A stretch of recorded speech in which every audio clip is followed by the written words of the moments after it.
إن الحمد لله نحمده ونستعينه ونستغفره ونستهديه ونعوذ بالله من شرور أنفسنا ومن سيئات أعمالنا. من يهده الله فلا مضل له ومن يضلل فلا هادي له، وأشهد أن لا إله إلا الله وحده لا شريك له، وأشهد أن محمدا عبده ورسوله. يا أيها الذين آمنوا اتقوا الله حق تقاته ولا تموتن إلا وأنتم مسلمون. أما بعد، فإن أصدق الكلام كتاب الله، وخير الهدي هدي محمد صلى الله عليه وسلم، وشر الأمور محدثاتها، وكل محدثة بدعة، وكل بدعة ضلالة، وكل ضلالة في النار. إيمان داراني خوشويست، إما هفتي بيشو لباسی یاسا قورآنیەکانە باسی یاسای ژمارە سیمان کرد کە خوای پەروەردگار ئەفەرمێ وعاشروهن بالمعروف، سورەتی نیسا ئاەتی 19. ئەمە یاسایەکی زۆر زۆر گرنگە کە خوای پەروەردگار تایە جەخت دەکاتەوە لەسەر ئەوەی کە ئافرەتان مافیان هەیە و پێویستە لەسەر پیاوان بە شێوەیەکی جوان هەڵسوکەوت بکەن لەگەڵ ئافرەتانە. خوای تەعالا لسورة البقرة آية 228 أفرمي ولهن مثل الذي عليهن بالمعروف. أفرمي چون إيوا حقتان هي بسر جنكانتانوا مافتان هي بسر جنكانتانوا بهمان شيوا جنكانشتان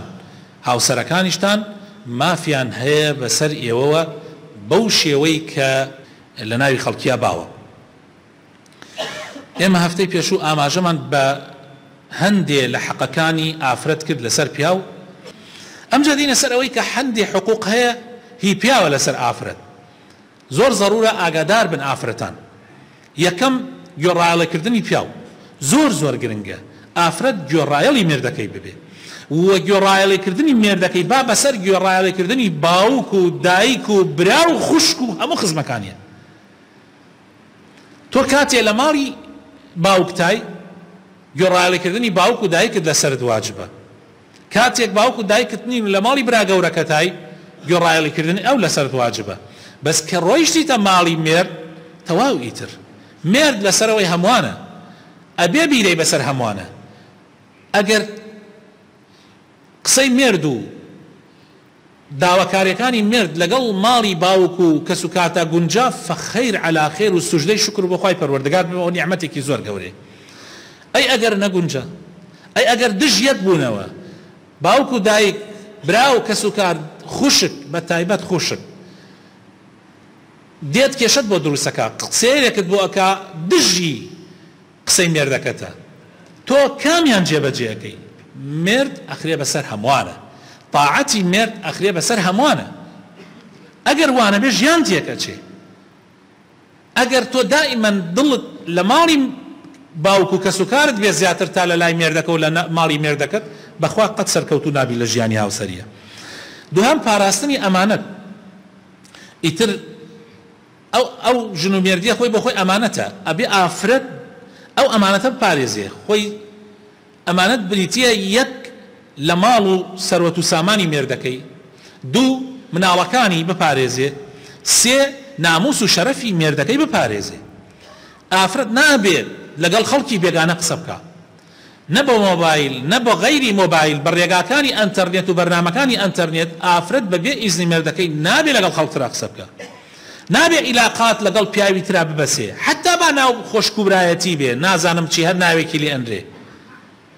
نابێت، دروست نییە، شەرعەن دروست نییە. جا لەبەرەوە ئافرەت ئەبێ بەڕاستی ئەمانەتی مێردەکەی بپارێزێ.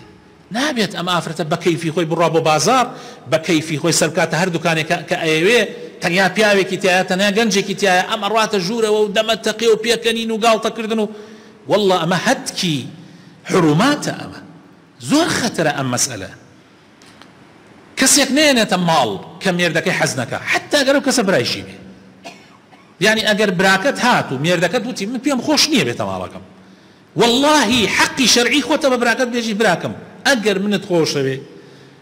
بینی من و مێردەکەم تێک مەدە. ئەمە قەزدم بۆیە ئەمە باسەکەم نمونەی برا، یعنی ئیتر ئەو پەڕێتی، یعنی باوەڕ ناکەم هیچ مێردێ بەبێ هۆکار پێی خۆش نەبێ برای خێزانەکەی بێ بۆ ماڵ. ئێمە ئاواتمان ئەوەیە کە ماڵی خەزوران بێن سەردانمان بکەن، بەڵام تەدەخل لە ژیانمان نەکەن. تەدەخلکردن لە ژیانە ژنەکەی فیتوفاتەکە، خوشکەکەی خۆت فیتوفاتەکە، براکەت جاری وا هەیە لە نەحەق و لە حەقا هەر پشتگیری تۆکە و دژایەتی مێردەکەتەکە، باڵی بە طبعا وڵای ترە و مێردەش دڵی ڕەشە بێ. جا ئەم مەسئلانە زۆر گرنگە، بۆیە پێغەمبەری خوا صلی الله علیه و سلم جەختی لەسەر ئەکاتەوە، تەئکیدی لەسەر ئەکاتەوە نابێ کەسێ بێنیتە ماڵ کە مێردەکەت پێی خۆش نەبێ. ئیتر طبعا تۆ بۆ براکەت نەبێ، ئیتر ئەو خەڵکی تر هەر نابێ، ئەو ڕازی نەبێ نابێ بێتە ماڵ. ئەمە بۆ مەحرەمەکان، یعنی بۆ نمونە مامە خاڵۆ برا ئەمانە، ئەی بۆ غەیری مەحرەم خەڵکی تر بێنیتە ماڵ هەر نابێت، هەر نابێت. حرمەتی ماڵی مێردەکەت بپارێزە بۆ ئەوی ژیانی بەردەوام بێ، بۆ ئەوی ژیانتان بەختەوەرانە بێ. حتا تەنانەت لە عیباداتەکانە بەبێ ئیزنی مێردەکەت هەندێک عیبادەتێ نابێ بیکە. پێغەمبەری خوا صلی الله علیه و سلم فەرمێ بۆ هیچ ئافرەتێک نییە ڕۆژووی سنەت نەک فەرز بگرێ بەبێ ئیزنی مێردەکەی، بۆی نییە، نەوەک مێردەکەی پێویستی پێبێ، بۆیە ڕۆژووی سنەتیش تەنانەت نابێ بگرێ. نابێ لە ماڵ دەرچێ بەبێ ئیزنی مێرد، نابێ لە ماڵ دەرچێ بەبێ ئیزنی مێرد، ئەبێ ماڵ و مناڵەکەی بە جوانی پەروەردە بکە، شخصیەتی باوک دائیمەن بە گەورە بگرێ، نەوەک باوک لە ماڵ دەرچێ و گوێن بە باوکەکەیان بدە لە لای مناڵەکانە، دەی باوکەکەت ئاوا ئاوا، باوکە هینەکەت ئاوا ئاوا، حول ولا قوة إلا بالله. طبعا ئەمانە هەمووی بیستمانە، هەموو گوێمان لێتی بە کۆڵانێکە تێپەڕین، گوێمان لە ژنە چۆن گوێنەوە مێردەکەیەدا لە لای مناڵەکانی، ئەگەر مناڵەکانی بە قسەی نەکەن ئەم گوێنەوە باوکیانەدەن. طبعا هەیبەتی ئەو باوکە ئەشکێت لە ماڵە، باوک ئەبێ وەک پاشا تەماشا بکرێت لە ماڵە، ئەبێ قەدر و ڕێزێکی تایبەتی خۆی هەبێ بۆ ئەوەی ئەو مناڵانە گەورەش بن ئەو ڕێزەی باوک هەر بمێنێ. حەقی پیاوە کە ئەگەر خێزانەکەی هەڵەی کرد ئەدەبی بدا، حەقی شەرعیە و خوای تەعالا و حەقی بە پیاو داوە، ئەگەر ژن هەڵەی کرد پێویستە پیاو ڕاستی کاتەوە، بەڵام بەچی شێوازێ بەو شێوازەی کە شەریعەتی خوا دایناوە، نەک لەوە زیاتر، نەک لەوە زیاتر. بۆ نمونە شەریعەت داوای کردو تۆ ئامۆژگاری بکەی، پێویستە گوێت لێ بگرێ.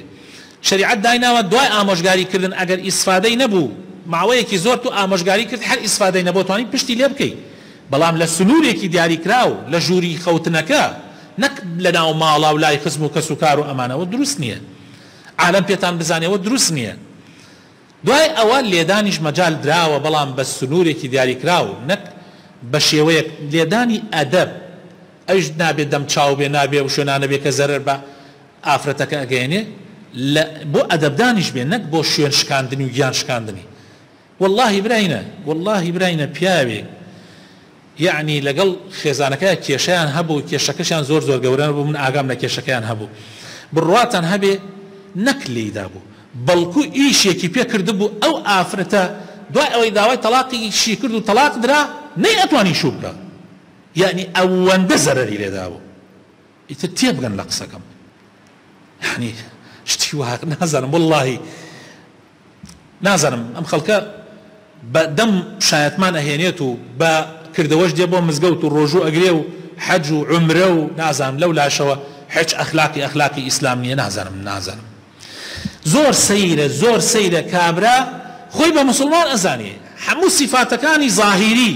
ئیسلامی لە خۆیان جێبەجێ کردووە، لەولاوە ئەخلاق و ڕەوشتی دوورە لە ئیسلام، بە تایبەت لەگەڵ نزیکترین کەسە کە ژنەکەیەتی و مناڵەکانێتی، و پێغەمبەری خوا فەرمێ صلی الله علیه و سلم باشترین کەستان ئەوەیە بۆ ژن و مناڵەکانی باش بێ، باشترین کەستان ئەوەیە بۆ ژن و مناڵەکانی باش بێ. هەر کاتێ ویستان زەلامێ بناسنەوە کە چاکە پرسیار لە ماڵ و مناڵەکەی بکەن، ئەگەر ماڵ و مناڵەکەی لێی ڕازی بوون پیاوێکی باشە، ئەگەر لێی ڕازی نەبوون با گشت مانگی عومرێ بکە، نەک گشت ساڵێ، نەک گشت 4 ساڵێ، گشت مانگی عومرێک بکە، ئەوە تەنها عومرەی خەڵخەڵەتاندنە، هیچ معنایەکی نییە، هیچ معنایەکی نییە. خزمەتکردنی مێرد ضرورە، بە تایبەت ئەگەر عرف و عادەتی ئەو ناوچەیە کە تایە ئەژێ خزمەتکردن پێویستە چێشتی بۆ بکە، کەلپەلی بشۆرێ، ماڵ و مناڵەکەی پارێزی، یعنی ئەوەی کە لە کۆمەلگای خۆمانە ژن لە ماڵەوە خزمەتی ماڵ و مناڵی خۆیەکە، خزمەتی مێردی خۆیەکە، ئەمە پێویستە. هەندێک لە عولەما ئەڵێن خزمەتی ژن بۆ مێردەکەی پێویست نییە، ئەوە طبعا عرف و عادەتی شوێنەکانی تر هەندێک شوێن هەیە خزمەتکار ئەگرن، هەموو ماڵی خزمەتکار ئەگرێ و کاتە طبعا توش پێویستە خزمەتکاری بۆ ماڵەکە، بەڵام عرف و عادەتی ئەو کۆمەلگای کە تایە ئەژەی ئاوا بوو کە ژن خزمەتی مێردەکە تەواو ئەبێ ئەوە جێبەجێ بکرێت. ئەگەر داوای کرد سەفەری لەگەڵا بکەی پێویستە ئەو ژنە سەفەری لەگەڵا بکە ئەگەر مێردەکەت پێویستی پێت بوو بۆ سەفەرکردن پێویستە لەگەڵیا بچی ئەمە هەندێک حەقی پیاوان بوو لەسەر ئافرەتان ئەم جا بڕێ حەقیشمانەی خۆشەویستەکانم مشتەرەکە هەندێ ماف هەیە مشتەرەکە لە بین ژن و پیاوە یەکەم لەو مافانە ڕابواردنە یعنی ڕابواردنی جنسی یعنی ژن و مێرد ئەبێ دڵی یەکتری ڕازیکەن خوای تەعالا چۆن نان خواردن و ئارەزووی نان خواردنی داوە چۆن ئارەزووی ئاو خواردنی داوە چۆن یعنی ئەمانە مەسائلی زەڕورن ئەراوە لایەنی جنسیش زەڕورە بۆ پیا و بۆ ژنیش ئەگەر حەقی یەک نەدەن لەو بوارە بەڕاستی گوناحبارن طبعا ئەمە شریعەتی ئیسلام دیاری کردووە هەر پیاوێ لە 4 مانگ زیاتر لە خێزانەکەی دابڕا لەو مەوزوعە ئەو ئافرەتە بۆی هەیە لە محکەمە داوای تەلاق بکە وخوای تعالی للذين يؤلون من نسائهم تربص 4 أشهر يعني خوای تعالی بڕێتیەوەی هەروەها ئافرەتیش بە هەمان شێوە پێویستە پێغەمبەری خوا صلی الله عليه وسلم فەرمێ ئەگەر لەسەر تەنور بووی نان تەکرد مێردەکەت داوای لێ کردی بچی بۆ لای ئەفەرمێ بێڵە نانەکە بسووتێ و بڕۆ دەم مێردەکەتەوە هەر ئافرەتێک ئەگەر حەق و مافی مێردەکەی نەدا هەر ئافرەتێک ئەگەر حەق و مافی هاوسەری مێردەکەی نەدا خوای تعالی لێی رازی نییە ئەحادیثمان طبعا لەو بارەوە زۆرە کۆی حەدیثەکان معنای ئەوەیە خوای تعالی لێی تووڕا بێ مەلائیکەی خوا لەعنەتی لێەکە حتا وەکو ڕازیەکە بەداخەوە هەندێک ئافرەت ئەگەر مناڵەکانیان گەورە بێتر حەساب بۆ مێردەکەی ناکە پیاوی وا هەیە ئەڵێ من 36 ساڵە 36 دانە ساڵە من و ژنەکەم وەکو خوشک و براوینە ئەی خوای تعالی ئەمەی پێخۆشە چۆن خوا بەمە ڕازی ئەبێ والله 36 دانە ساڵە خوای تعالی لێی تووڕێ مەلائیکەی خوا لەعنەتی لێەکە زۆر خەتەرە برا ئەم مەسئلە ئەمجا پاراستنی سڕ و نهێنی ژن و مێردایەتی ڕۆژێکیان پێغەمبەر صلی الله علیه وسلم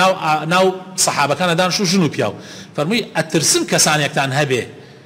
بینی خۆی و مێردەکەی یان بینی خۆی و ژنەکەی لە ناو خەڵکا باسکە ئەڵێ هیچ کەس دەنگی نەکرد ئەو ئافرەتە کە گێڕێتەوە ئەو سەحابەیە ئەڵێ کەس دەنگی نەکرد ئەڵێ من شوتم والله ئەی پێغەمبەری خوا ژنانیش بینی خۆی و مێردەکانیان ناو یەکتریا باسەکەن و هەروەها پیاوانیش باسێکن ئەفەرمێ پێغەمبەر صلی الله علیه وسلم زۆر تووڕە بوو فەرمووی نمونەی ئەو کەسەی کە بینی خۆی و هاوسەرەکەی باسەکە وەکو نمونەی دوو شەیتانوان ئەو کاراکەن بە ئاشکرا لە بەردەمی خەڵکە نابێت بەڕێزان هەنێ مەسائل هەنێ ئەسراری ژن و ماڵ هەیە ژن و مێرد هەیە لە ماڵەوە